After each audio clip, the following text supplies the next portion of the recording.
Write justified text. Open one bit template that was created in article, creating a new template. Draw a horizontal line. Select the single line text tool. AutoCAD prompt specify start point of text. Right-click and select Justify. This opens the dynamic input list. Select Right. AutoCAD prompt specify right endpoint of text baseline. Pick the point at the right end of the line.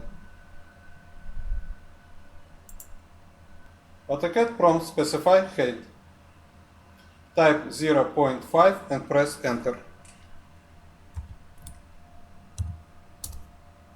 AutoCAD prompt specify rotation angle of text. Type 0 and press Enter. Type Insert and press Enter.